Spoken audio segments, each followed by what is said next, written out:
Amigos, ¿qué tal? Bienvenidos a un nuevo episodio en su canal. Soy Samuel Martínez, en esta ocasión desde Phoenix, Arizona. Tengo el honor de encontrarme con un gran amigo, Juan Manuel.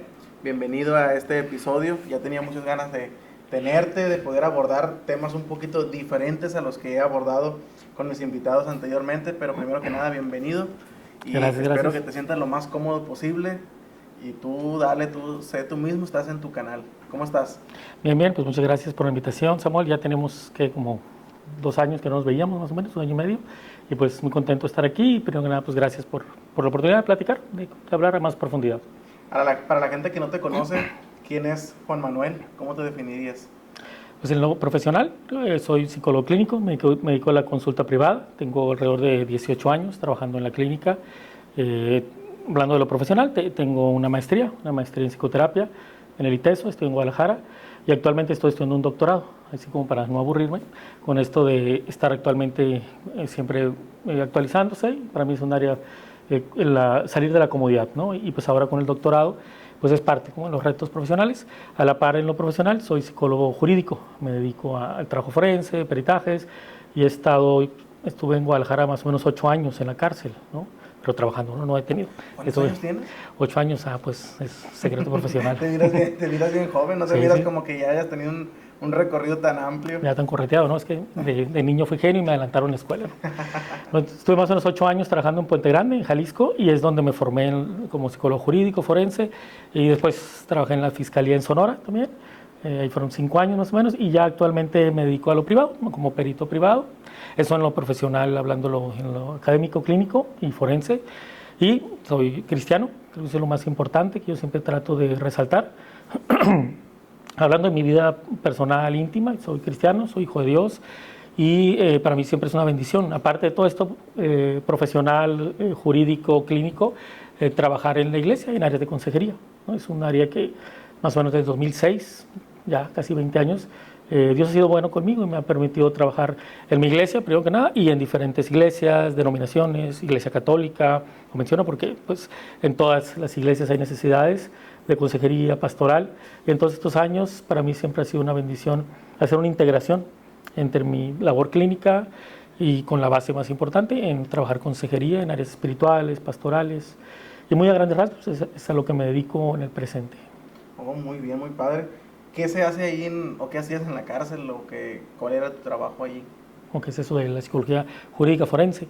La psicología jurídica es un área de la psicología clínica, es como un área de especialidad y yo trabajaba fundamentalmente en perfilación criminal, que es cuando, es un tema muy amplio, ¿no? Pero resumiendo, en el sistema en México, cuando un interno cae a la cárcel, pues tiene muchos derechos, me pareciera que no. Entonces se le evalúa, se le perfila, se le da psicoterapia y cuando sale libre se le hace una evaluación previo para ver si es candidato a un beneficio.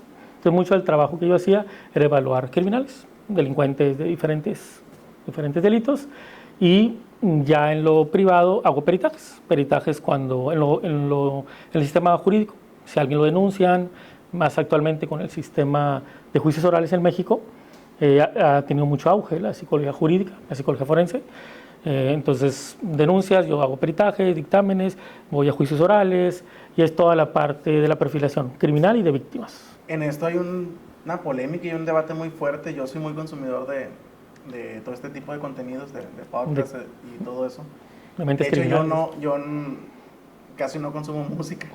Yo soy más de estar viendo este tipo de contenido y hay mucho debate y polémica en la cuestión de esos temas porque muchos están a favor de que una persona criminal es una persona que jamás, por ejemplo, alguien que ya asesinó, es alguien que jamás debería de salir de prisión, para muchos, porque es alguien que ya cruzó como una línea a algo que ya no hay una vuelta atrás, o sea, privaste de la vida a alguien. ¿No? Es una persona mala, ¿no? ¿Qué hizo? Sí, en un caso en el cual no haya sido por accidente, que atropelló, no, o sea, que tú asaltaste a alguien y lo mataste o mataste a alguien ya con alevosía, ¿no?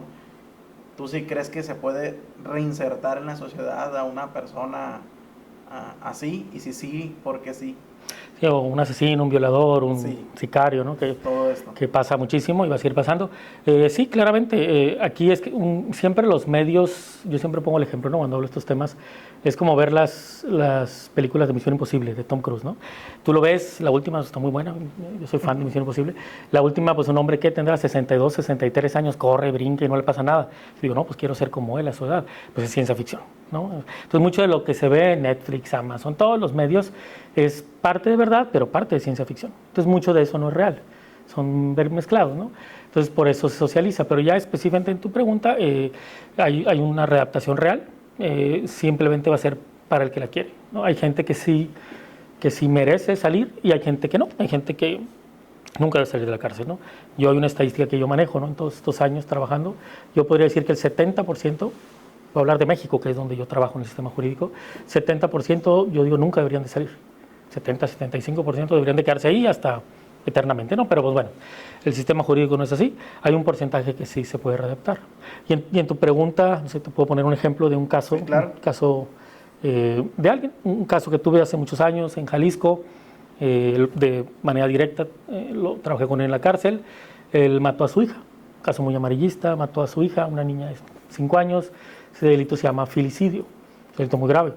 Entonces él la mató a patadas, no voy a dar más detalles por temas de confidencialidad, pero bueno, la mata, primero le da unas patadas, luego otras, se pone mal, rápido la lleva al hospital, se muere, pues lo condena, ¿no? Casi 30 años de sentencia. Entonces le dieron pocos para un delito tan grave, caso que él salió libre. Cuando yo trabajé con él, yo le hice una perfilación, yo le hice un estudio de beneficio y yo lo di favorable. Para mí, él cumplió todos los requisitos después de 18 años, ¿no? No crean que luego. Entonces, ese fue un debate, ¿por qué? Si mató a su hija, etcétera. Entonces, todos los elementos que él tenía, arrepentimiento, cambio, etcétera, fue un delincuente, eso no estaba en juicio. Pero ya hablamos del sistema jurídico, él era candidato a salir libre por su primo delincuente, varios elementos. Él pudo haber salido desde el 40% de su sentencia, o sea, él a los 10, 12 años. Sin embargo, pues se le negaba, entonces cuando llegó conmigo, yo hice un trabajo con él, desde psicoterapia como perfilación criminal, y mi criterio fue, él es favorable. ¿Por qué? Por todos los elementos, ¿no? Sale libre. Estoy hablando de esto para las fechas quizás hace unos 5, no, unos 7 años de esto. Sale libre y el sujeto sigue. Se le da un tratamiento postpenitenciario, se le llama. El sujeto sigue readaptado a la sociedad, está estable, o sea, no ha cometido delitos de esta índole, por lo menos. ¿Por qué lo menciono? Porque es un caso muy amarillista. Y si lo vemos desde el estómago, desde la bilis o desde la ignorancia de estos temas, que dice que se pudre en la cárcel, que se muera, mató a su hija.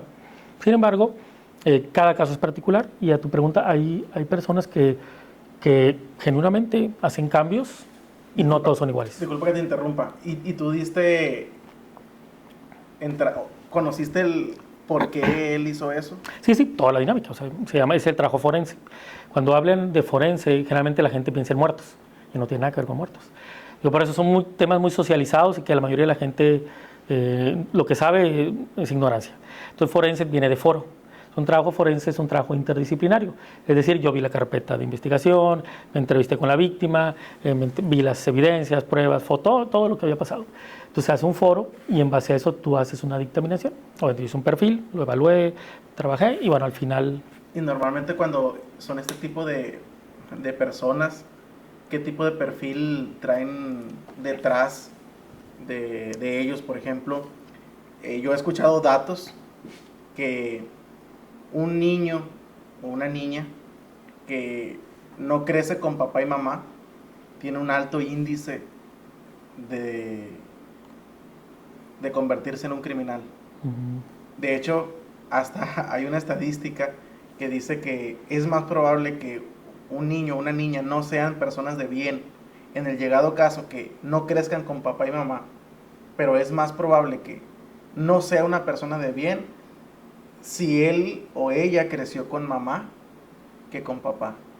Con la ausencia del padre, ¿no? Sí, como que la ausencia del padre afecta aún más en esta área. En el área de límites. En el área de los límites, de tener un gobierno, de tener alguien que te meta reglas, que esta parte, ¿no? Pero, por ejemplo, en este caso, pues no sé si se puede decir, ¿no? Pero, o en los criminales que tú has visto, el perfil de ellos es, me imagino que vienen de familias disfuncionales y todo esto, ¿no? Okay. En ese paréntesis que te hago, ¿no? Este caso específico que yo te pongo era un caso particular, un sujeto, papá, mamá, familia, disfuncional en elementos, pero relativamente estable, ¿no? Ese es un caso específico, fue un caso de impulsos, o sea, se le llama paso al acto. O sea, alguien que nunca había cometido el delito, se juntan diferentes elementos y comete un delito de alto impacto, que fue, imagínense, matar a su hija. Y es un caso, se hace todo un trabajo clínico, un perfil, y el sujeto tuvo una pérdida de control de impulsos y su forma de expresar su agresión de manera patológica fue hacia su niña, ¿no?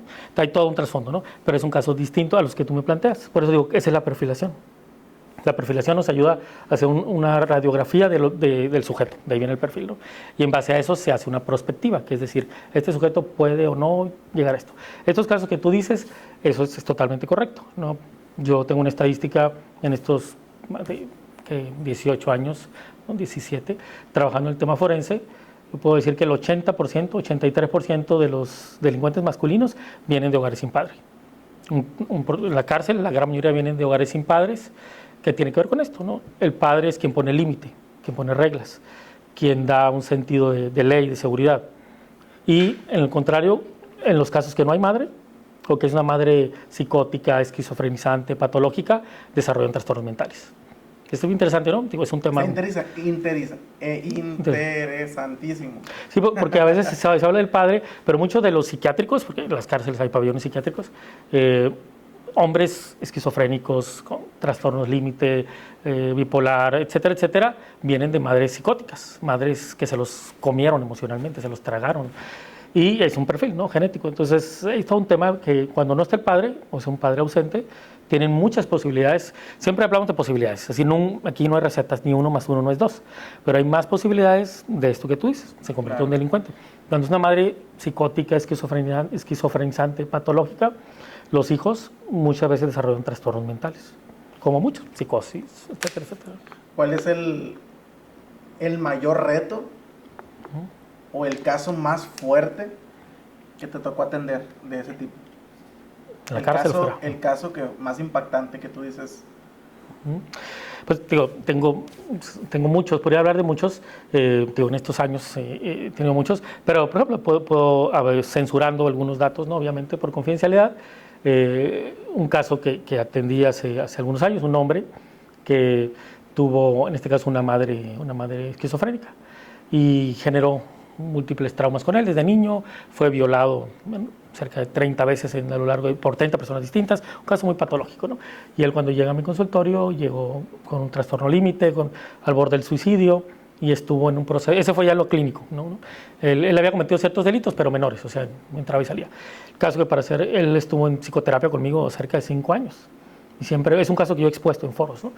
¿Por qué tanto tiempo? Pues él traía una psicosis muy grave y actualmente está medicado, pero es una persona funcional, se integró a la sociedad, quedaron muchos elementos que no logró ser funcional, como por ejemplo no se pudo casar, no pudo tener hijos, pero es una persona funcional y o sea, funciona en la sociedad. De un extremo psicótico, con alucinaciones, son casos complicados.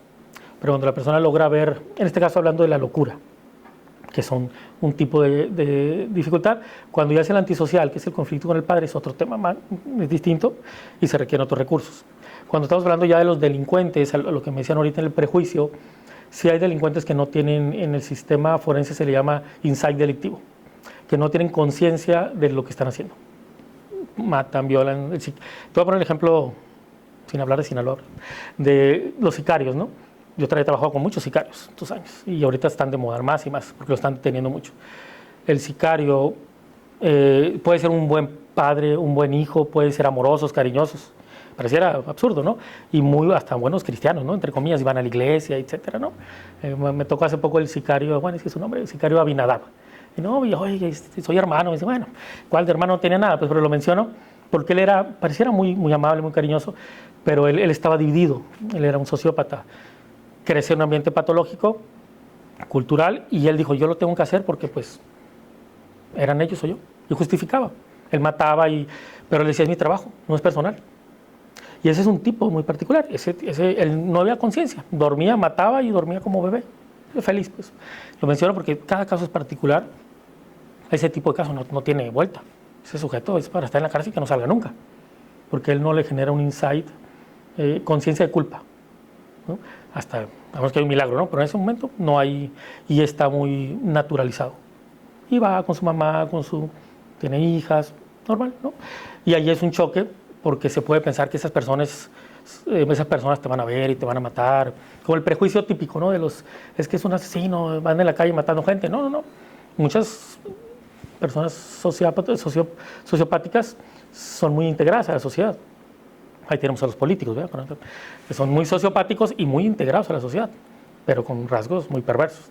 Qué increíble, ¿no? Todo este mundo, porque uno lo ve desde, como ciudadano, uno lo ve y dice, no, este violó, prisión y que nunca salga, ¿no? Y que nunca salga, y castración y todo lo que se te ocurra, ¿no? Porque violó, y más si tú eres familiar de la víctima, obviamente tú no vas a querer que la persona salga porque lo hizo con una plena alevosía, ¿no? O lo hizo sabiendo que estaba mal, o alguien que asesinó, alguien que hizo cualquier cosa, pareciera que ya no existe como este perdón de la sociedad. De Dios, pues claro, ¿no? Si la persona se arrepiente de todo corazón, a Dios no lo podemos engañar. Dios sabe quién se arrepiente de corazón y quién no. Y sabe qué hay en el corazón. Claro, pero ante la ley, por ejemplo, ante la ley, hay veces que la ley tiene muchos huecos, tiene muchísimos huecos, y dices tú, qué increíble. Y me meto en el caso, por ejemplo, de Nazón Joaquín hace poco, que va a quedar libre no sé cuántos años. El 2030, según dicen ellos, sí, ¿no? Muy pronto, ¿no? Una locura. Dices tú, ¿cómo es posible que alguien así, presentando todas las evidencias, se encuentre en huecos legales aquí y allá y puede reintegrarse en la sociedad? Y uno como ciudadano lo ve todo esto y dice, esto no se puede, esto es una locura. Pero claro que uno ignora, las leyes, y dos, también lo psicológico. Y te pongo un ejemplo, para no tan extremo, de un caso que estoy llevando, ¿no? Obviamente lo confidencial, porque socialmente es muy fuerte, hay muchos prejuicios. Y como dices, se ignora la ley y se ignora el perfil. Un sujeto que estoy evaluando que tocó a una niña, bueno, tocamiento es abuso sexual, delito de tipo sexual, la toca por encima de la ropa, o sea, toqueteo, y es un delito grave. El sujeto va a la cárcel y toda la comunidad lo quiere linchar y que se muere en la cárcel, pero eso no es violación. Eso es un sujeto perverso que tiene sus conflictos, pero no es lo mismo una cosa que otra. Entonces el sujeto va a salir libre, ¿no? A mí me contrata su defensa. O sea, yo siempre digo, broma, pues ahí estoy con los malos, ¿no? Yo estoy defendiendo, es un violador, es un agresor sexual, no un violador. Es un agresor sexual, tiene rasgos perversos, pero no es un violador. No lo ha cometido todavía, por lo menos. No se le puede juzgar por lo que no ha hecho. Entonces, jurídicamente, su pena es menor y él va a salir. Obviamente tiene que haber consecuencias, tiene que cuidar y tiene muchas reglas que cumplir, psicoterapia, orden de restricción, pero ese sujeto no merece estar 6 años, 7 años, 20 años en la cárcel. ¿Por qué? Porque la gravedad de lo que hizo puede tener 10.000 intenciones, pero en el mundo forense jurídico no importa lo que sientes, importa lo que haces. Sería como el ejemplo que Cristo nos da en los evangelios. ¿Cómo vamos a ver quién es cristiano? Por sus frutos, no por los buenos sentimientos. En el mundo jurídico, yo siempre interpreto que el mundo jurídico se lo copia a Jesucristo, ¿no? ¿Cuándo es delito? Cuando llegas a un hecho, no cuando lo pensaste, por lo menos históricamente. Últimamente, con todo esto que está pasando de las leyes progres, ya se empiezan a juzgar las intenciones, que es una tontería, ¿verdad?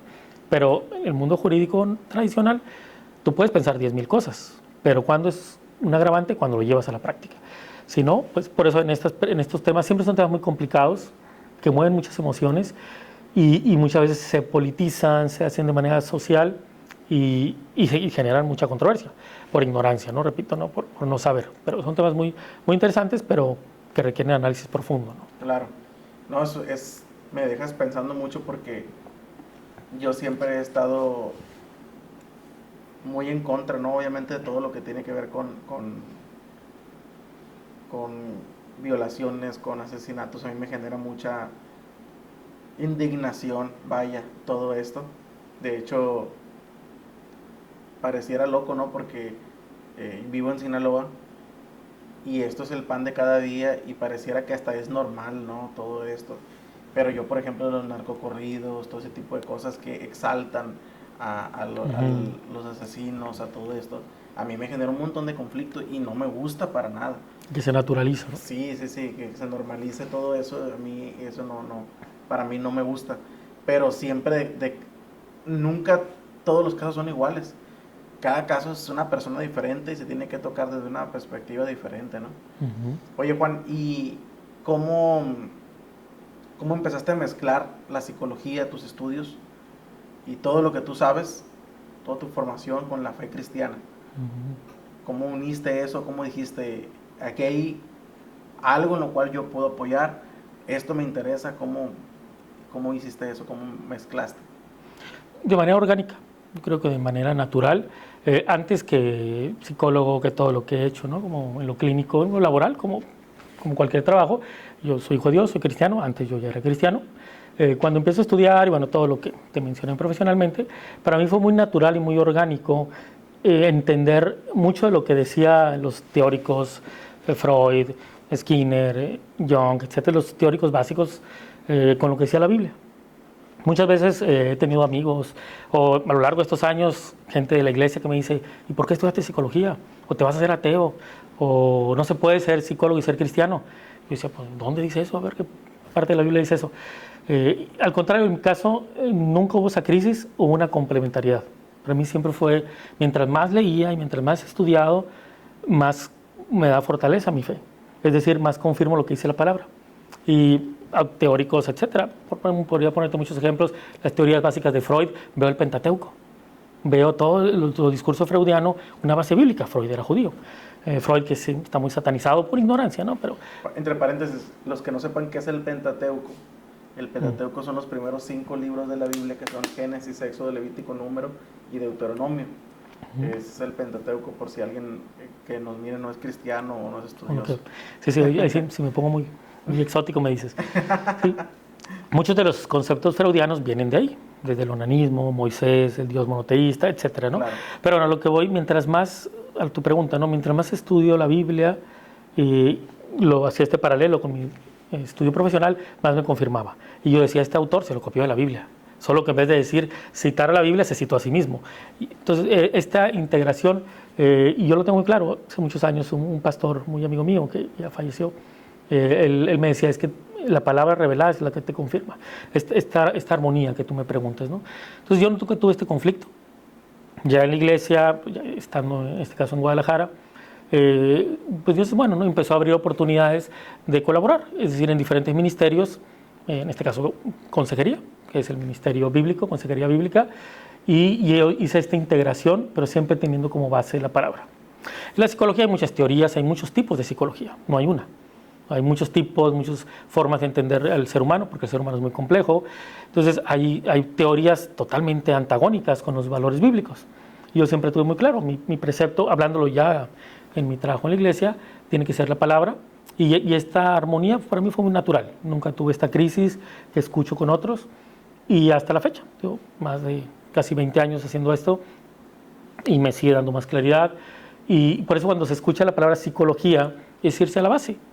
Logos, claro. Estudio, tratado. Psique viene del griego, de alma, y este concepto es un concepto bíblico.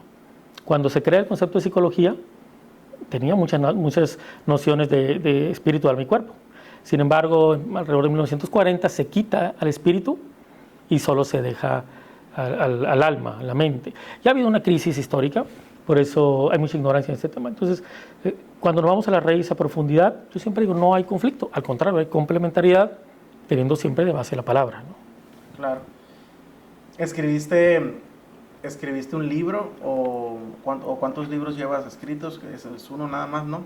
¿O lo reescribieron o cómo estuvo? Es que yo dos distintos, y el segundo tiene una segunda edición. Ya. Hay una segunda edición. Y bueno, el primero fue sobre homosexualidad. Fueron ensayos sobre homosexualidad, de dónde venía, qué es, las raíces, una historia, antecedentes históricos y casos, en este caso, casos de psicoterapia que yo he tenido. Cuando escribí ese libro, yo tendría 8 años trabajando en psicoterapia con diferentes casos de jóvenes que llegaban a mi consultorio con crisis de identidad. Estoy hablando de eso, empezó en el 2007, si me falla la memoria, no estaba lo que está hoy. Entonces, eran jóvenes de cristianos, católicos, que llegaban con un conflicto. Siento esto, tengo esto, lucho y no lo quiero. Y voy con diferentes psicólogos y me dicen, pruébate en relaciones sexuales o acéptate, déjate de cosas. Y vive y vas a ser feliz. muchos me decían, ya viví y no soy feliz. Eso es muy antiético que los psicólogos digan eso, ¿no? Porque el código ético es muy claro. El psicólogo no tiene por qué meterse en la vida y decidir por el paciente. Pero bueno, eso hasta la fecha es muy grave, ¿no? Y sigue pasando. Pero no, yo cuando me veo con esto, empiezo a estudiar, tomo una especialidad sobre este tema, me formo en Guadalajara con el Ministerio de Psicólogos Cristianos, a vencer, hasta la fecha, trabajo ahí. Y bueno, en estos años fui recabando casos, aprendizaje, y fue como, pues tengo la intención, voy a escribir este libro, que eran puros ensayos, temas. Ya en el 2019 escribo otro libro que se llama Psicoterapia Pastoral. Ese fue en coautoría con Misael Ramírez, un pastor amigo mío de Guadalajara. Y él la parte teológica y yo la parte psicológica. Bueno, juntos hicimos una integración. Y después hicimos una segunda edición de ese libro. ¿Y te tocó atender casos me imagino, desde niños hasta adolescentes, jóvenes y hasta adultos que luchaban en contra de eso? Ahorita está penado, ¿no? En México, ¿o no? Sí, bueno, más bien... ¿Cómo se les llama, entre comillas, las terapias de conversión? Sí, ya es un tema político. Ya es un tema político, no es ni clínico, ni científico, ni académico. Es un tema político que le pusieron a la ley terapia de conversión, haciendo un símil de las conversiones religiosas. Como si las personas que buscan esto solo lo hacen por motivos religiosos. En Culiacán pasó un problemón con esto de... se hicieron marchas y todo esto. A favor, en contra. Hicimos. Me tocó ser invitado por el Congreso para debatir el tema, pero estaba en Guadalajara, en la maestría. No me acuerdo si estaba hasta en tu clase cuando me invitaron. Pero se me hace una locura y una tontera a veces de parte del gobierno que te inviten para tomarte en cuenta, pero la decisión ya está tomada. O sea, sí, que es como pan y circo. Sí, claro, es como decir, mira, ven, te vamos a tomar en cuenta para que dialogues o debatas este tema. Pero, o sea, al final de cuentas, todo lo que tú digas y hagas, no importa, eso ya, decisión ya está tomada. Sí, y eso pasa mucho en la política. Yo pongo el ejemplo como cuando tu hermanito chiquito, tú estabas jugando en Nintendo 64, ¿no? Y luego cualquier videojuego le das el control desconectado. Y el niño juega y se emociona, y pues tú nomás para que no te enfades, bueno, cállate, todo el control y yo aquí me sigo divirtiendo. Sí, claro. Eso es el gobierno, ¿no? Manipula y engaña a la sociedad y pensando que tienen decisión, cuando eso que dice, la decisión ya está tomada. Y muchos se emocionan. Pero bueno, sí, es un tema político que no tiene nada que ver con científico. ¿Qué opinas acerca de estas llamadas terapias de conversión? Porque esto afecta tanto a los ministros de culto como a los psicólogos. Por ejemplo, oriéntame bien si estoy mal, pero si un joven llega y te dice, ¿sabes qué? No quiero ser homosexual, quiero tener terapia, y si tú lo orientas en eso, creo que puede ser condenado, ¿no? Es multa y todo eso, o no va por ahí. Sí, es una ley que ya se aprobó, hablando de México. Sin embargo, ha tenido... ahí todavía estamos dando la batalla, ¿no? En este caso, en el caso yo me amparé, y es un tema que es muy cuestionable, ¿no? Porque esta es una ley que tiene muy buena publicidad en los medios, ¿no? Y cuando alguien escucha estos temas, en diferentes ocasiones he tenido ataques por diferentes medios, o en una ocasión un medio me entrevistó con mentiras y al final me sacó 3 segundos y me acusaba de terapias de conversión, ¿no? Porque es un manejo político. ¿A qué me refiero? No tienen interés ni clínico, ni científico, ni académico, y se maneja como si fuera tortura. Por eso le llaman conversión, que te dan choques y bueno, cuentan una película de terror. Pero ¿qué es lo que busca? Quitar la libertad. Más allá de estar a favor o en contra, dejando a un lado, ¿no? Si estás a favor o en contra, yo lo veo muy peligroso porque le quita la libertad al individuo, le quita la libertad a los padres y se la da al Estado. Es que también hasta los padres. Sí, los padres de familia, padres de familia, ministros de culto. ¿Sí? Y cualquier persona que apoye. O sea que ni el padre puede opinar de la sexualidad de su hijo o orientarlo. No, sí puede hacerlo, pero a favor siempre de la comunidad LGBT. Ahí puede. Si es en contra, no. Y actualmente existe una tontería que se llama terapia de afirmación. Lo mismo, pero al revés, ¿no? Que es decir, alguien va confundido, un niño, bueno, en todos lados pasa, aquí en Estados Unidos, en México todavía es más fuerte, ¿no? Y ahorita en la ley actual, ¿no? Un niño de 12 años va y dice, no, pues creo que soy niña, y lo llevan con un terapeuta de afirmación y le da un tipo de terapia absurda que le dice sí, lo motiva a que se explore, etcétera, etcétera, y lo afirma en su confusión. O sea, lo afirma en esta disforia, en lo contrario a su cuerpo orgánico. Esto que estoy diciendo es políticamente incorrecto, pero no importa, ¿no? ¿Por qué? ¿Por qué lo menciono? Porque socialmente Disfrútalo para que no... ¿Qué se me... ¿Sigo yo? Es el micrófono. Perdón. Para que no batalles. Perdón. Disculpe, luego. Es muy controversial porque le quita la libertad a los padres y al mismo individuo de decidir. Es como si dijeran, pongo un paralelo, ¿no? Como si pusieran una ley, vamos a prohibir, digo, no tiene nada que ver, pero poner un ejemplo, vamos a prohibir la cartomancia, porque es un fraude, es una estafa, tú puedes decir que bueno, que te lean las cartas, ¿no? Brujería, todo ese tipo de cosas. Y eso hay libertad, hay gente que cree en eso. Yo no estoy de acuerdo, a mí me hace una tontería, pero si hay gente que quiere ir, pues tú sabrás, a mí qué me importa, es tu vida. Es algo, pongo un paralelo, la comunidad LGBT es un movimiento dictatorial que no soporta la crítica y el gobierno actual pues está en la misma línea, ¿no? Entonces crea esta ley para censurar cualquier cuestionamiento y es persecutoria. ¿Por qué? Porque si un papá no está de acuerdo, él puede ir a la cárcel o lo pueden quitar a su hijo o simplemente lo persiguen de manera judicial. En este caso a mí como psicólogo, un ministro de culto, es el mismo principio, ¿no? Y es muy peligroso porque es una línea muy delgada en el autoritarismo, ¿no? De quitar. Yo a mi criterio no existen las terapias de conversión. ¿Por qué? Porque eso no es terapia. Si alguien va y lo torturan, le dan choques eléctricos, toda esta historia que cuenta, ¿no? Claro. Lo llevan a un lugar y lo secuestran. Eso no es terapia. Es secuestro, es tortura, puede ser violación, puede ser maltrato, pero no es terapia. Es como si lo meten a un anexo. Le vamos a dar terapia especialista en adicciones. Eso no es terapia. Eso es un internamiento forzado en un anexo. Centro de rehabilitación en México. Pero eso no es psicoterapia. ¿Sí me explico? Entonces, esta manipulación es tan fuerte que eso no es terapia, pero así le ponen. Conversión tampoco, pero así le ponen. Entonces, diluyen el concepto y engañan. Muchos de mis colegas, psicólogos, están engañados y muchos no quieren problemas. Yo creo que eso es más que nada ahorita, porque es meterte en un problema bien grande ahorita. Es una locura. Tú hablar en contra de esto es aventarte a un montón de gente en contra, y la gente, siendo bien honestos, la mayoría de la gente opina diferente, pero les da miedo hablar. Sí, que es la cultura de la cancelación, ¿no? Tienes que opinar como la masa, ¿no? Freud decía que la masa no piensa, o sea, la sociedad no piensa, actúa, y todos estos movimientos dan fe de eso. ¿Por qué? Porque la gente no lo cuestiona. Pues está mal, ¿por qué? Porque me lo dijo el gobierno, porque me lo dijo Televisa, TV Azteca, los medios nacionales, los grandes influencers que hablan desde la ignorancia. Y es muy peligroso, insisto, más allá de lo que cada quien quiera hacer con su vida, que está quitando la libertad a una persona de decidir, ¿no? En esta misma línea, yo tengo pacientes de la comunidad homosexual que vienen conmigo como cualquier otro paciente, que no tienen conflicto con este tema. Y yo no les voy a meter conflicto donde no hay. Y trabajamos como cualquier otro paciente, y algunos saben de esta parte que yo trabajo, algunos no, y pues trabajamos, todo bien, no pasa nada. ¿Por qué? Porque mi trabajo, eso de convertir, aceptar, cambiar, eso no es cierto. Y hablando en la psicoterapia, eso no existe. Un trabajo ético, tú no vienen contigo ni a cambiarte ni a transformarte, ni que fuera Dios, ni que hay toda una varita mágica, eso no existe en la psicoterapia. Sin embargo, usted se manipula tanto, y de la misma manera, si viene alguien con un conflicto, pues yo trabajo su conflicto. Yo no le voy a fomentar el conflicto. Alguien viene diciendo, no, mi fe o mi estilo de vida o mis sueños no son en sincronía con mi impulso sexual, necesito ayuda, pues se trabaja. Y pues, como cualquier caso, de nuevo, es lo mismo como si alguien llega con un problema de adicciones o de anorexia.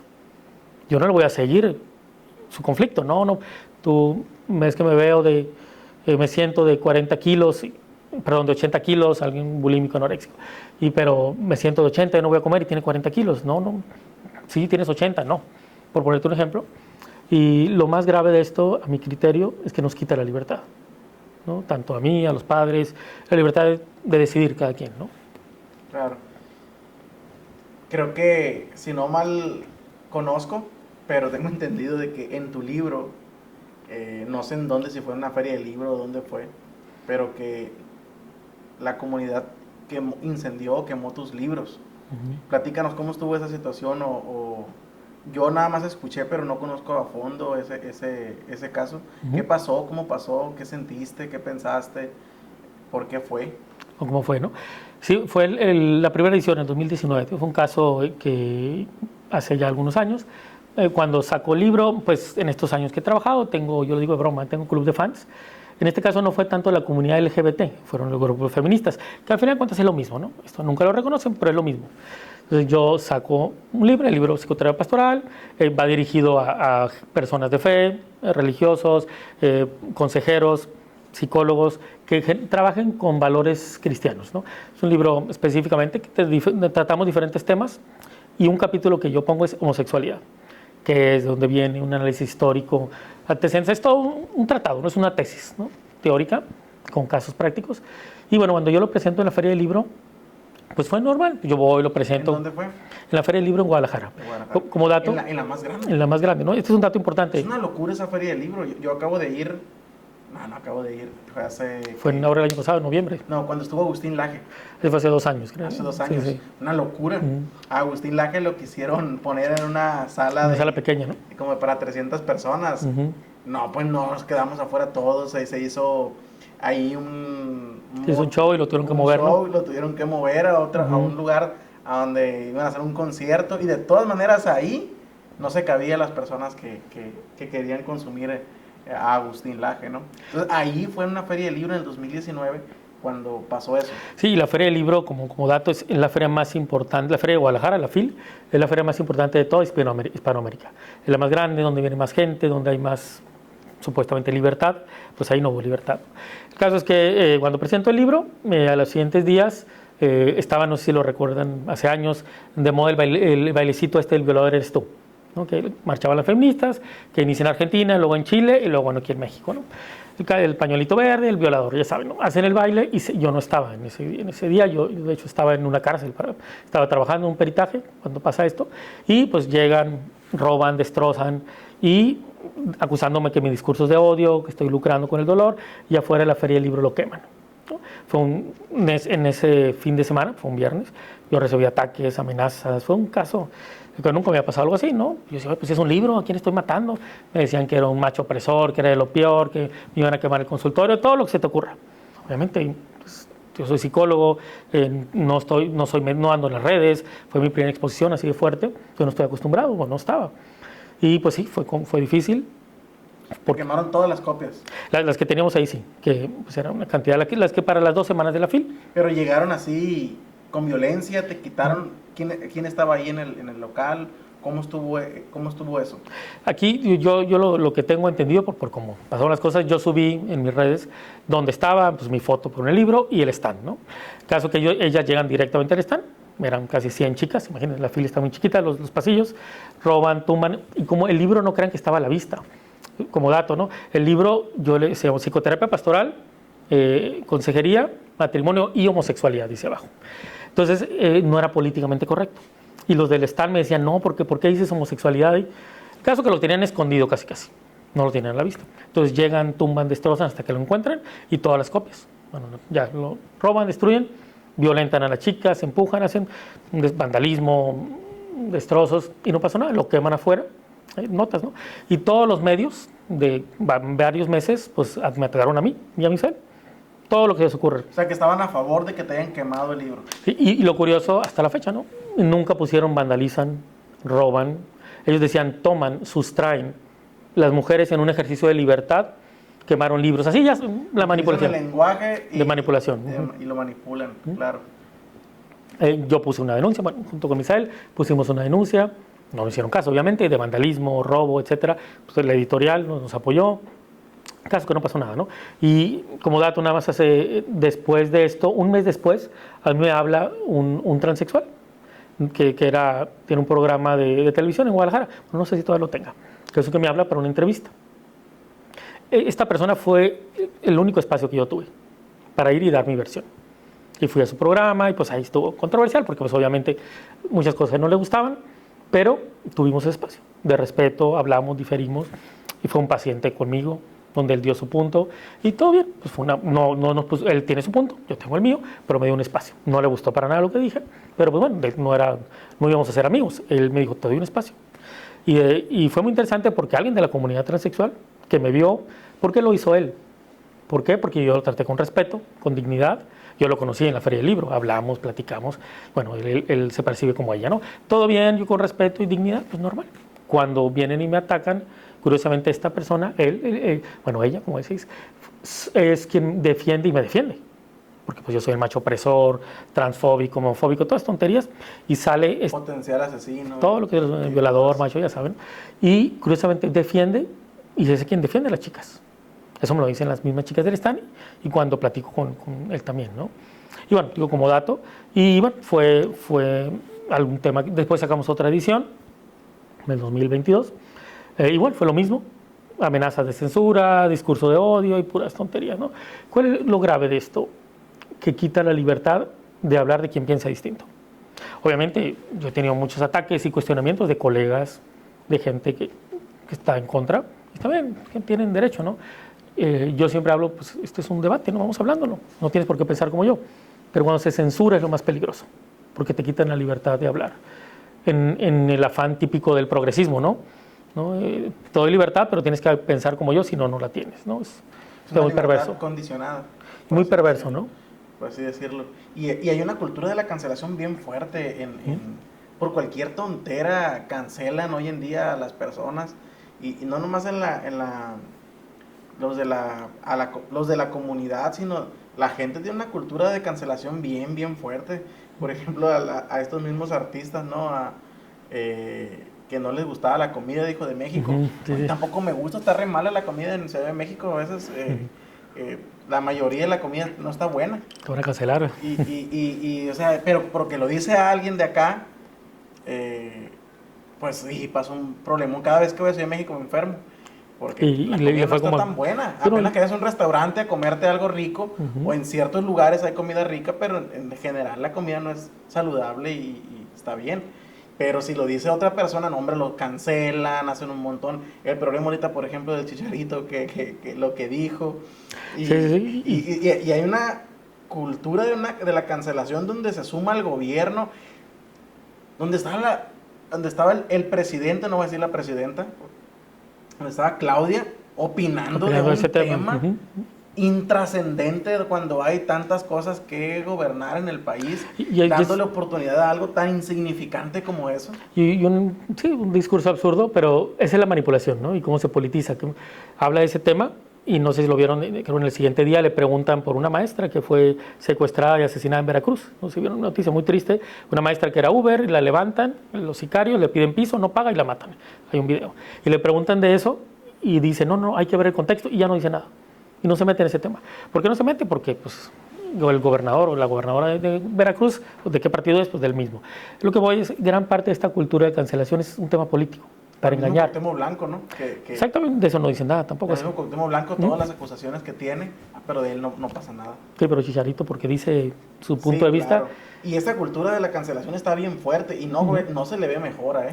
Sí. Si tú no opinas igual, te vamos a cancelar y te vamos a tumbar todo. Y tengo amigos o sigo personas también que hablan de ciertos temas y les tumban las cuentas, les hacen un montón de cosas, y a los mismos artistas que opinan diferente les quitan los patrocinadores, empresas se ponen en su contra, y es una locura que no se ve a mejorar. Y para mí, en lo personal, gran parte de esto, no puedo decir todo, pero gran parte de esto es el gobierno que tenemos.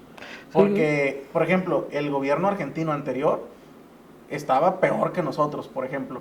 Pero ahora con Milei, cuando alguien opina esto, ya no hay una cancelación tan fuerte, o una cancelación, porque ya no hay un empuje político a eso. Un uso ideológico de la cultura, de la manipulación, ¿no? Que claro, que es muy fuerte. Y acá sí. Acá tú dices algo y Dios guarde, ¿no?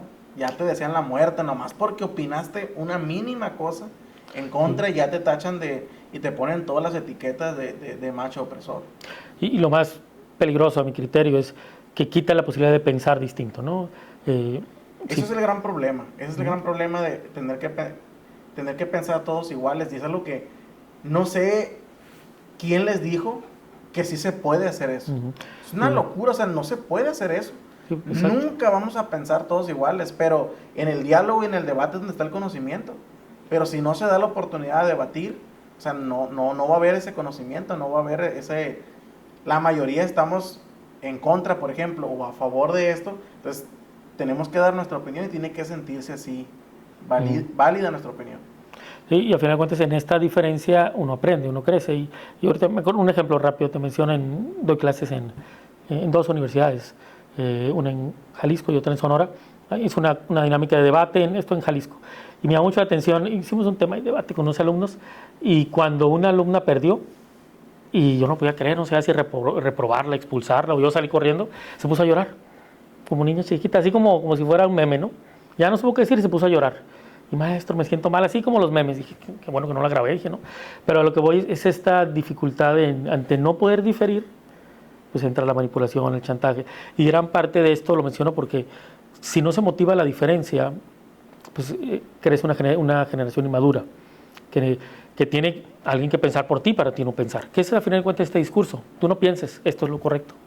Y es muy peligroso, ¿no? Y todo esto que estamos hablando, pues yo siempre promuevo la intención, la libertad, y que cada quien piense, dialogue, pues diferir, cada quien tiene sus puntos. Lo importante es pero que sea tuyo y siempre en libertad. Claro, que no es un repetidor nada más de argumentos, ¿no? ¿Qué ideas del feminismo o de la ideología LGBT te parecen más contradictorias? Pues por no decir todas, ¿verdad? Porque cuando todo y nada es lo mismo. Creo que es la base, ¿no? Creo que lo más peligroso de estos movimientos, más allá de que en un inicio tuvieron causas válidas, son grupos, las mujeres, el movimiento feminista históricamente tuvo muchos elementos de una lucha válida, desde la primera ola, todavía en la segunda ola feminista, tuvieron cosas válidas, ¿no? El movimiento LGBT también, ¿no? Discriminación histórica, tuvieron movimientos, cosas positivas. ¿Por qué luchar? ¿Crees que los inicios estuvieron bien intencionados, pero a lo largo del tiempo se fueron cambiando las intenciones? Creo que desde el inicio había causas válidas y reales de discriminación, a alguien que simplemente por su vida íntima se le juzgaba en lo público. En México quizás hace 20, 30 años, bueno, a alguien por su vida íntima no te voy a contratar, eso es demasiado absurdo, pues cada quien en su vida íntima. Igual las mujeres, creo que en un inicio era una causa válida. Y la mayor contradicción en el presente es que ya es una causa política, económica, de odio, de amargura, ya es un partido político. Entonces ya la causa se desvirtuó. Porque ¿qué le interesa al partido político? El poder. No le interesa el poder y el dinero, obviamente. Entonces ya la causa en sí, a mi criterio, está diluida. Ya no hay esta lucha como originalmente. Actualmente es un tema de poder político. Y se ha politizado y se ha pervertido totalmente. Por eso todas las contradicciones, la más fuerte es, hablan de libertad, pero no toleran el que piense distinto. Entonces creo que en ese espectro de ese progresismo agresivo se ha politizado tanto que se pervirtió, ¿no? Y entre ellos están comiendo. Están en contra de la violencia, pero ellos hacen violencia también. Sí, todas esas paradojas. En sus marchas hacen violencia, rayan los monumentos, agreden a hombres que van pasando por ahí o a carros. Y la base, esto que es un tema político, el ejemplo que pusiste, el tema de Cuauhtémoc Blanco en México. Ningún movimiento feminista salió a hablar. La Secretaría de Mujeres en México no dijo nada. Claudia Sheinbaum, el presidente, no dijo nada. ¿Por qué? Porque es un tema político. Y entre políticos, pues se protege, ¿no? Es el ejemplo más claro. Es un absurdo. ¿Vamos a defender a una mujer? No, mejor defendemos a Cuauhtémoc Blanco. Un hombre que tiene múltiples causas a lo largo de su vida, dejando a un lado que se fue un excelente deportista, pero tiene muchas causas, tiene un perfil de hombre agresor. Y ya te lo digo en la perfilación. Pero todas las denuncias que tiene, él tiene un patrón. No, y lo tuvo. Como futbolista también era agresivo, era controversial. Agresivo. Era muy buen futbolista, pero eso no le quitaba al otro, ¿no? Entonces, él tiene un patrón. Y la acusación es congruente a su historia, a sus antecedentes. Si hablo de perfilación criminal, lo que él hizo es congruente a lo que ha hecho. Sin embargo, salen todos el movimiento político y nadie dice nada. A eso me refiero con esa incongruencia, ¿no? Sí, en lo personal, a mí se me hace una locura y sí, digo yo, ¿cómo es que la gente lo tiene enfrente y no lo ve? O sea, a lo mejor uno también le puede llegar a pasar cosas de que tú tienes cosas enfrente y no las ves. Pero digo yo, tan cegados están muchos, o por qué no reportan algo. Si un político, por ejemplo, y lo voy a decir así, si un político de Morena, fuerte ahorita, agrede a su mujer, ninguna mujer se levanta a defender a esa mujer agredida. Sí, porque es un movimiento político. Porque es un movimiento político, sí, y están financiados por eso. Entonces, eso es lo que a mí me genera mucha molestia, y no nomás a mí, somos millones en el país que nos sentimos molestos con esto, y la mayoría se siente molesto, pero la mayoría no se anima a hablar, no se anima a decir, porque si dices hay una cancelación. ¿Y qué otra contradicción ves o que dices tú, esto no me gustaría? Por ejemplo, yo no sé si ellos sepan separar que no es contra la persona, sino es en sí en contra de los principios que quieren implementar en la sociedad. Por ejemplo, ¿tú odias a las mujeres? ¿Las odias?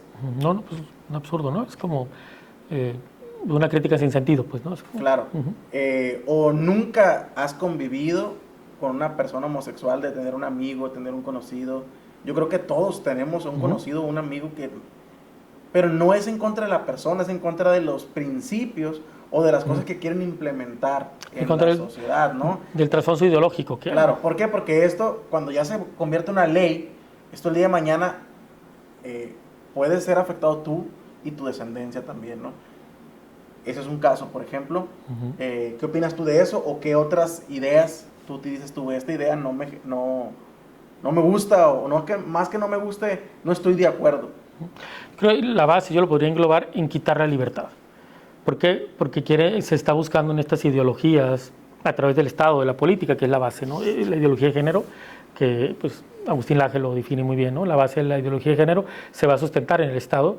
Creo que quita la libertad y buscan que una comunidad, una población piense de una sola manera. Y de nuevo, y si tú no piensas como yo, te ataco, te cancelo, no, odias a las mujeres, eres esto. Y son insultos sin sentido, ¿no? Son muy primitivos, son de mononeuronales, que no, te insulto, pareciera que no piensas, ¿no? Pero bueno, creo que lo más grave de esto es quitar la libertad. En el campo de las ideas se puede debatir, se puede diferir. Yo tengo colegas que piensan muy diferente a mí y debatimos y tenemos puntos muy distintos y no pasa nada. Podemos salir, después vamos, platicamos, cenamos, todo normal, convivimos como colegas. Esa es la diferencia y en la diferencia uno aprende y crece. Pero cuando la persona es fanático, creo que eso es lo peligroso. Cuando alguien es fanático no acepta la diferencia, no acepta pensar por sí mismo, porque el fanático no piensa, actúa. Entonces, todo este tipo de ideologías promueven un fanatismo muy perverso. ¿Por qué? Porque el fanático se ciega y pues actúa como lo que vemos. Van, destrozan, rompen. ¿Por qué? Porque es un fanático. Y no creo que también es de las únicas formas también de que te haga caso el gobierno. Es que en esta ocasión están apoyados por el gobierno, ¿no? Sí, aquí es al revés, ¿no? Digo yo, porque no me recuerdo cuál fue la lucha, si fue en Oaxaca o en Chiapas, ¿dónde fue? Hace ya muchos años, que hubo una marcha a punta de armas y todo. ¿El ZLN cuál? Y decían ellos, luchamos porque queremos que sepan que nosotros somos iguales a ustedes. Esa era su lucha, porque somos iguales, no por ser un color de piel diferente, somos distintos, somos iguales que ustedes, y era parte de su lucha.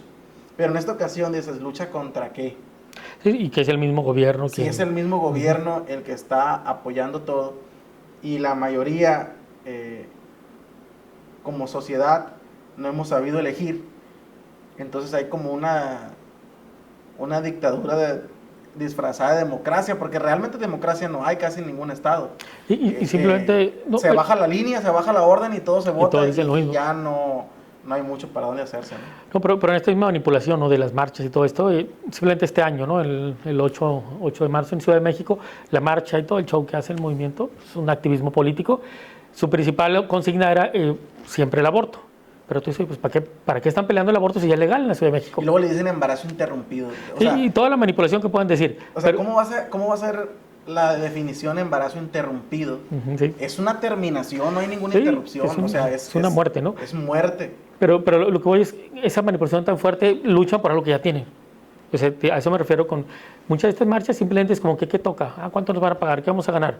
Y aunque se escucha muy políticamente incorrecto, pues es la realidad. Es absurdo que tú luches por algo que ya lo tienes. Vamos a luchar por el voto, ya puedes votar, pero de todos modos vamos a ver qué pasa. Es lo mismo, ¿no? Y estos engaños pues han engañado a una generación, ¿no? Sí. La verdad, a ver qué nos depara. y el trabajo está. Todas las personas debemos hacer notar nuestra inconformidad. El detalle es que hoy la sociedad se vende muy fácil por una bequita o por un apoyo a los ancianos o a los ninis. Pues ya no, ¿cómo voy a votar en contra de ¿cómo voy a votar en contra de esto si me están dando dinero, no? Entonces, pues tienen un plan está el plan muy, muy bueno. A veces la gente cree que cuando se implementó toda esta estrategia decían Andrés Manuel no sabe lo que hace, es muy tonto. No, ¿cuál tonto? Yo creo que no ha habido la forma de cómo descifrar el plan de ese hombre. Como un muy buen político, ¿no? La inteligencia política que llegó a tener, ¿no? Cambiando un poco de tema, Juan, yéndonos más al cierre de este podcast, de este capítulo, y dando un giro totalmente. Hoy en día se batalla mucho en la formación de los niños, de los adolescentes, de los jóvenes, y hay crisis en la formación de ellos. No sé si los padres tienen menos acceso a ellos o tienen menos, no sé cómo llamarlo, porque todos los padres quieren hacerse cargo de sus hijos, pero a veces el hijo no te deja entrar tanto en su formación. Entonces esto trae consecuencias que el día de mañana en cualquiera de sus formaciones va a ser afectado, ¿no? Una de las áreas de todas las demás que puede ser afectado es en la cuestión de la elección de pareja. Vemos muchachos en la adolescencia tal vez poniéndose de novios y no consumando obviamente los noviazgos y todo esto. ¿Cómo a los adolescentes y a los jóvenes que te están viendo, cómo puedes tú aconsejarles de decir, cómo saber si ya estoy listo para el noviazgo? ¿Qué es el noviazgo? Porque pareciera que el noviazgo es un permiso, ¿no? Para hacer y deshacer. Sin compromiso, o sea, te puedes echar para atrás antes de tiempo, pues. Más que conocer y decir, oye, me voy a poner de novio porque quiero un pre-matrimonio. Pues no, es un permiso para hacer y deshacer, y el día de mañana si no nos gusta, pues aquí nos lavamos las manos y nos vamos, ¿no? ¿Cómo pudieras aconsejar o qué les dirías a un joven que quiere ponerse de novio si ya quiere saber si está listo o no? Pero con esto que tú dices, tiene que ver mucho con la disolución de muchos valores en la sociedad en general, ¿no? Las sociedades van cambiando, van madurando en ciertas cosas, en otros hay retrocesos madurativos. Aquí yo lo vería más bien, a tu pregunta específica, siempre va a estar el impulso, o sea, el impulso sexual, es parte de la naturaleza, el impulso orgánico, la curiosidad, y que en la actualidad esto está, como nunca en la historia, hiperestimulado. Gracias a qué? Pues a esto, ¿no? A los celulares, redes, etcétera. Esto es una gran tecnología de mucha bendición, muy buena, pero también tiene sus aristas muy controversiales. Entonces esto detona una hiperestimulación que siempre ha estado, solo que ahora es mucho más fuerte. ¿Por qué? Porque a través de redes lo hace mucho más cercano, mucho más asequible. Entonces eso hace el impulso más fuerte, lo primitivo, lo sexual. Yo en este caso siempre cuando trabajo con adolescentes, jóvenes se le llama juventud emergente, que son de los 20 a los 24 años, es que conozca su nivel madurativo emocional. Porque una cosa es lo sexual, el impulso, y otra es lo emocional. ¿Cómo saber si está listo? Muchas veces no está listo emocionalmente, es impulsivo, primitivo, inmaduro. ¿Y eso qué genera? Relaciones caóticas. Las típicas relaciones obsesivas, de celo, de que se cambian en las redes sociales y ahora son uno, y toda su vida es la chica o el chico. Porque ante ausencia de plan, ante ausencia de madurez, su mundo se convierte en la otra persona. Entonces, dejando a un lado la naturaleza biológica, que ahí va a estar, o sea, el impulso, cuando una persona emocionalmente está muy endeble, corre el riesgo de cometer situaciones muy caóticas. Todos los problemas, tengo un ejemplo, graves problemas que vemos en el mundo jurídico, todo el tema del sexting, mensajes y todos estos temas eróticos, no surgen mágicamente, no surgen por falta de información, surgen porque esa chica, generalmente son las mujeres, está tan endeble emocionalmente que es fácil de manipular por un hombre, un adolescente o un joven perverso que le dice, oye, ¿cómo sacaste esto? ¿Cómo le diste estas imágenes? No sé, ¿cómo hiciste esto? Entonces, a tu pregunta muy específica, que es muy amplio lo que se puede hablar, yo diría, trabajen en su madurez emocional, su capacidad de tolerar la frustración, sus planes de vida, quiénes son, qué planes tienen, porque si un joven, un adolescente no tiene plan de vida, ni sueños ni anhelos, académicos, laborales, la iglesia, familia, su universo se va a convertir en la otra persona y va a desaparecer. Y eso es muy peligroso. Graves, muchos de los problemas que vemos tienen que ver con eso. Dirías que cuando lo resumiríamos en que cuando no conoces tu destino, o cuando no conoces, perdón, la meta, cualquier camino pareciera interesante, ¿no? Sí, sí, si no sabes a dónde vas, pues vete a donde sea, sale la misma. Sale igual. ¿Cuál crees tú o qué errores ves más comunes en los noviazgos jóvenes? Creo que el primero es dejarse llevar por la necesidad afectiva, el impulso de desaparecer y alienarse, ¿no? Todo su mundo es ella, él, pasan demasiado tiempo juntos. Es en la misma línea. El mayor error es que yo no tengo plan y el plan se hace la relación. Es decir, plan de vida me refiero. Y eso es muy peligroso. Y cuando no hay un lazo, padres cercanos, en este caso lo vamos hablando, una relación con Dios, un vínculo religioso, una identidad cristiana o moral, eso se diluye. Por eso mucha gente termina haciendo cosas que nunca se imaginó. Entonces el mayor error, que dentro de los muchos yo creo es, a lo que veo, y te lo hablo de experiencia clínica, que la joven o el joven desaparece. Y después dice, ¿por qué hice esto? Algo muy rápido te lo menciono. ¿Por qué todas las campañas de prevención de embarazo han sido un fracaso abismal? Prevención de embarazo adolescente. Peña Nieto invirtió miles de millones de pesos, bueno, cientos de millones, el gobierno anterior, y fueron un fracaso. ¿A qué me refiero fracaso? Por decir algo, había X cantidad de embarazos, hicieron la campaña y hubo más. ¿Por qué? Porque se les da información a los jóvenes, adolescentes, información lógica. Les dan condones, les enseñan cómo se lo pongan, todo. En la Universidad de Guadalajara, en las prepas de Jalisco, así como hay máquinas de compras Coca-Cola, refrescos, hay máquinas de condones. Y las ponen en las universidades. ¿Ha ayudado eso en algo? ¿Ha disminuido? Para nada. ¿Por qué? Porque no es el problema de información, nada más. Es un problema emocional. ¿Qué hace el adolescente inmaduro? Tiene el condón en la mano y dice, no pasa nada, me vale. No sé.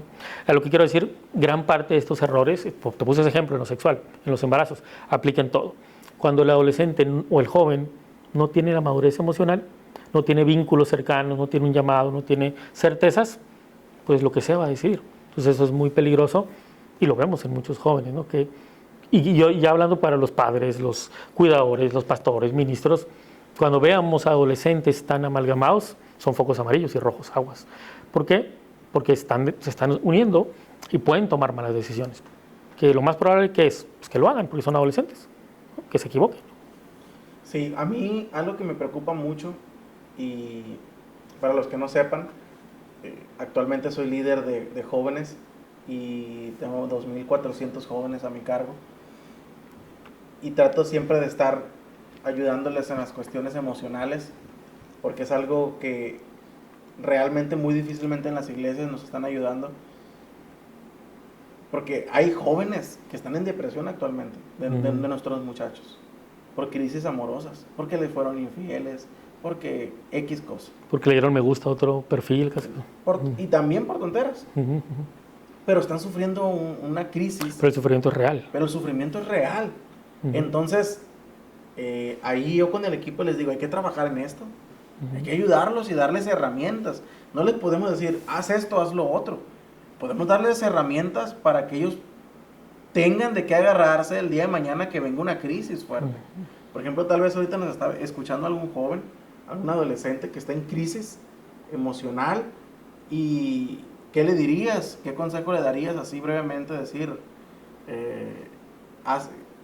obviamente no le puedes decir qué hacer y qué no hacer, ¿no? Pero que ¿cómo lo guiarías?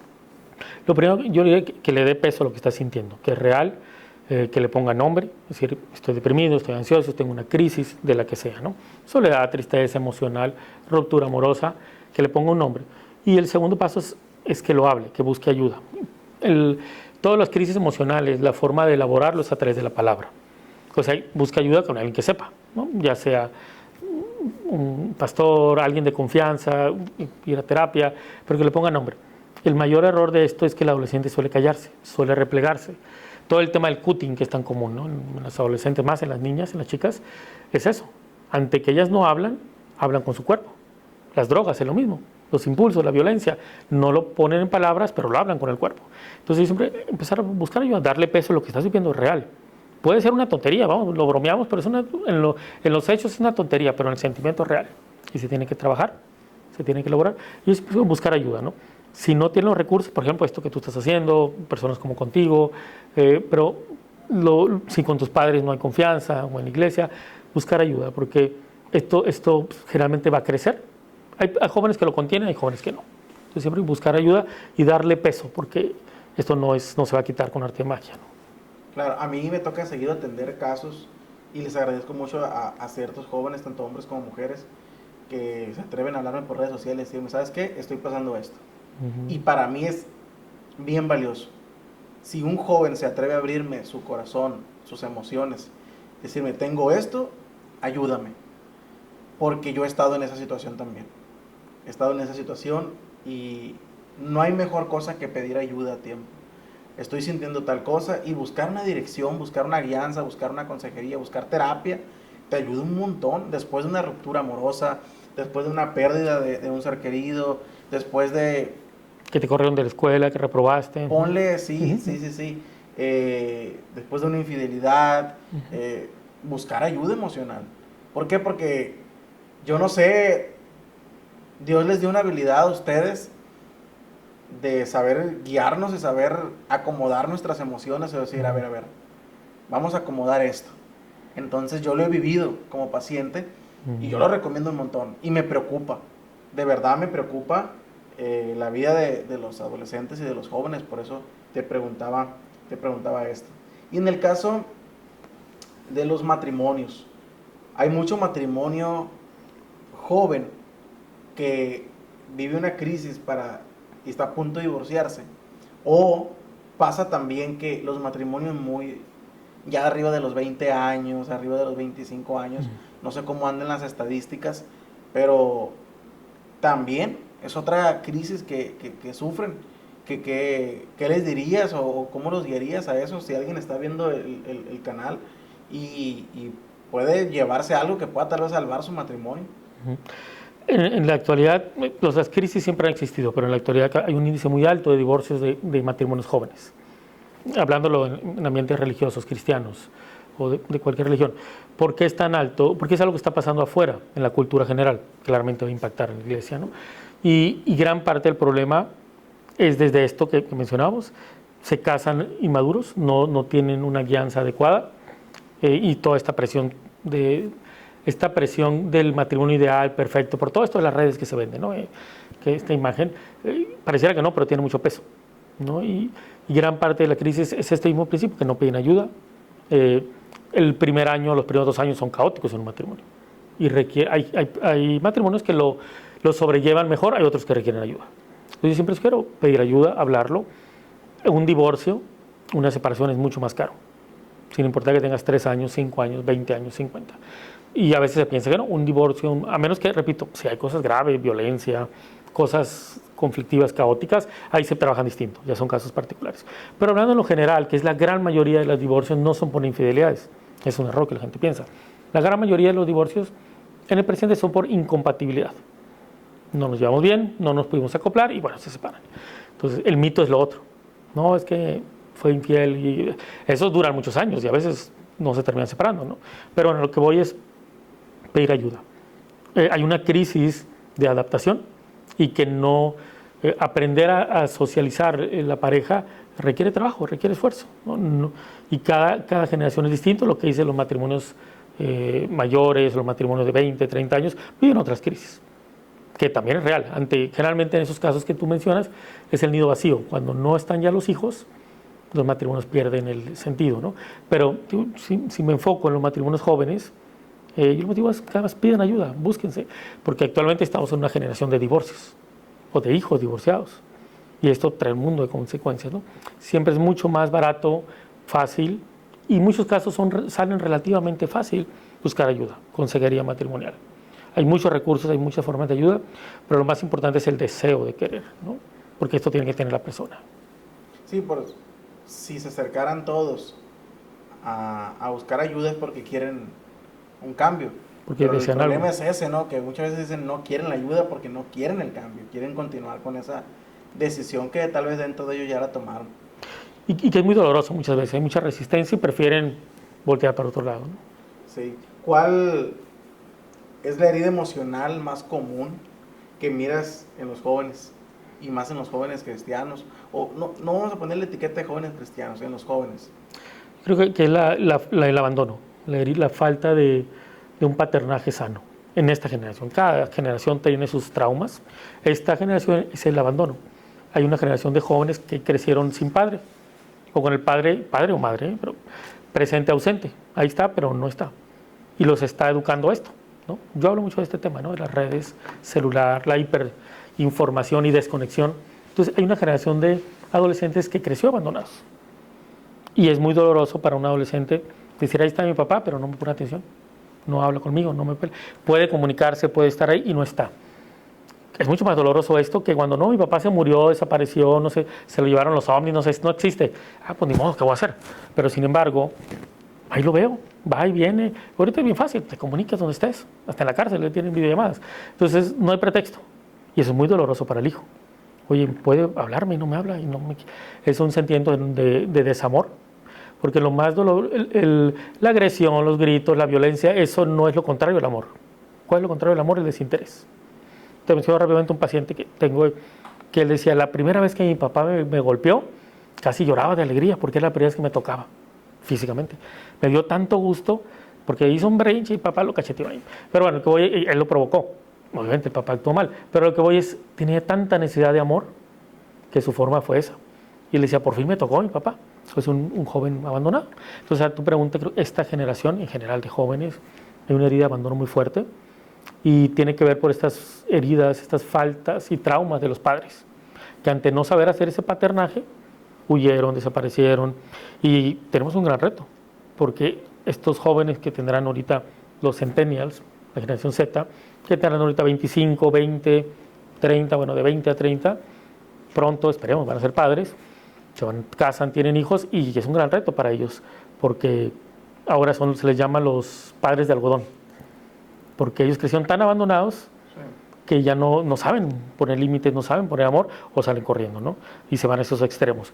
Pero hay una generación abandonada y ahí es donde el Espíritu Santo, la búsqueda de Dios, la iglesia, tiene un papel muy importante, si lo sabemos ministrar, ¿no? Claro. Si tuvieras, con esta pregunta cierro, si tuvieras a un joven o una joven confundido, a un noviazgo en crisis y a un matrimonio a punto de la ruptura, ¿qué les dirías? Pues es una pregunta, una respuesta muy larga, ¿no? Pero cada caso es particular y esto es muy importante, ¿no? Cada crisis requiere un abordaje específico. Es decir, no es lo mismo alguien que se siente solo, triste, alguien que tiene una crisis de identidad. Un matrimonio requiere un abordaje distinto y una ayuda especializada. En este caso, simplemente la persona que se sienta confundido, yo siempre no irse con el discurso social, porque tú no estás eligiendo, está eligiendo la sociedad. Y gran parte de esta confusión surge en el corazón. Emociones, soledad, traumas, heridas, etc. Y yo siempre digo, antes de tomar una decisión de vivir, de meterse en el mundo de la comunidad LGBT o tener vida sexual, trabajar en el trauma, trabajar la herida. Y ya decidirá la persona. Yo siempre promuevo la libertad. Este tema del género, la confusión, etc.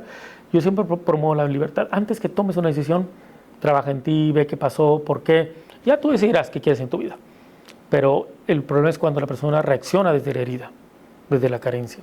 En el tema de los noviazgos sin crisis, yo sugiero mucho, y lo trabajo en el libro, tenemos un capítulo de consejería prematrimonial, buscar ayuda. Muchas veces lo más sano es separarse, porque esa crisis en el noviazgo está hablando de ti, no tanto del otro, que es un celoso, manipulador, controlador, sí, pero tú lo elegiste, o tú lo elegiste, o viceversa, pero ¿quién se eligió? Que ahorita ya la cosa no está como que el hombre... ¿Sí? Que el hombre sea el único que hace eso, ¿no? No, y que tiene que ver con uno mismo. O sea, todas estas crisis en el noviazgo, más que hablar del otro, hablan de ti, de tus carencias, de tus faltas. Y si no las resuelves, te va a perseguir con él o con el que siga o con la que sigue. Y tema de matrimonios, sí, depende de la etapa, ¿no? Dándote una respuesta genérica, yo te sugiero, es mucho más redituable en tiempo, dinero y esfuerzo buscar ayuda, con quien sea. En la iglesia, en la pastoral, ayuda especializada, terapia, consejería, pero buscar ayuda ya es relativamente fácil en tiempo, dinero y esfuerzo, pero hay mucha resistencia. Y gran parte de la ayuda está al alcance, ¿no? El reto es moverse e incomodarse, ¿no? Sí, buscar una mejora, ¿no? Buscar una mejora y siempre ordenar nuestras emociones y nuestras intenciones, porque uno puede decir, no le des rienda suelta. Y es que el no darle rienda suelta a las emociones, o es que yo quiero esto, es que yo me siento así, eso no es algo del cristianismo. hasta los mismos filósofos, el estoicismo, venía luchando en contra del dominio propio, de la sujeción, del esforzarse todos los días. De luchar contra las pasiones. De luchar contra las pasiones, de luchar en contra de todo esto. O sea, es algo que el ser humano siempre ha querido mejorarse a sí mismo cada día, ¿no? Pero esa espinita tiene que estar en cada uno, decir, oye, ¿es caro ir a un psicólogo? Pues sí, pero es más caro las consecuencias de no ir. Porque el día de mañana un noviazgo que no fue a terapia, o se van a terminar casando y van a tener un conflicto más grande, o ese noviazgo tal vez pueda terminar en violencia y va a salir más caro no haber tomado terapia ayuda a tiempo. Consejería. Y consejería. Igual un matrimonio, ¿no? Que dices, pareciera que hoy en la sociedad terminar tu matrimonio es como, no pasa nada, el día de mañana me agarro algo más, pero conocemos que hay una profundidad más allá de eso. Entonces, Juan, pues hay muchísimas cosas de qué hablar. Yo sé que estos temas son interminables. Te agradezco muchísimo tu tiempo, te agradezco mucho que estés aquí. Yo sé que andas un poco cansado y haber recorrido todo Phoenix. Y que el clima está muy padre, ¿no? Está muy, muy padre. Y quería hacerte una última pregunta así de manera breve. ¿Qué le dirías a Juan de 17 años? Si pudieras darle un consejo, ¿qué le dirías? Buena pregunta, ¿no? Que me lo habían hecho. Pues yo en esto me diría lo que, proyectándome, le digo a muchos adolescentes, ¿no? Como que confíen más, que yo le diría a Juan, confía más en ti mismo y sobre todo cree lo que Dios dice de ti. Cree lo que Dios dice de ti, porque eso hablaba con los adolescentes, los jóvenes en este fin de semana, porque vamos a escuchar muchas voces, o yo escuchaba muchas historias y nunca me imaginé lo que Dios tenía para mí, o tiene para mí, mejor dicho. Entonces, abrazar la verdad bíblica, creer lo que Dios dice de ti, me diría a mí mismo, cree, abrázalo, aunque en ese momento no lo veas y el corazón es engañoso, más de un adolescente, más del Juan de los 17 años. Entonces, creer lo que Dios dice que de uno y confiar menos en el corazón, menos en las emociones, los sentimientos, los impulsos, y creer en la verdad bíblica, ¿no? Muchas gracias por este tiempo. Gracias, Samuel. Espero que a ver si coincidimos en otra ocasión y abordar otros temas que tengo en mente tocar, que hay muchísimo de qué hablar, pero yo te agradezco mucho este tiempo. Este canal está abierto para cuando tú quieras expresarte o quieras venir a platicar cualquier tema. Muchas gracias. Pues gracias, Samuel. Sabes que te tengo cariño y te tengo aprecio. Gracias. Y gracias por animarte a hablar. Y si te funan o algo, pues también va a haber personas que te apoyemos, que estemos ahí sosteniendo tu trabajo y tu palabra, porque aunque muchos opinen diferente, también otros opinamos de otra forma. Entonces, pues gracias también, y que te felicito por tener este podcast, por animarte, y pues estás creando algo que a veces necesita más personas como tú, que se animen a hablar y de los temas que rompen con la cultura, ¿no? Con la tradición cultural que tenemos. Y pues aquí estamos, cuando gustes nos volvemos a ver. Gracias, Dios te pague. Pues aquí estamos.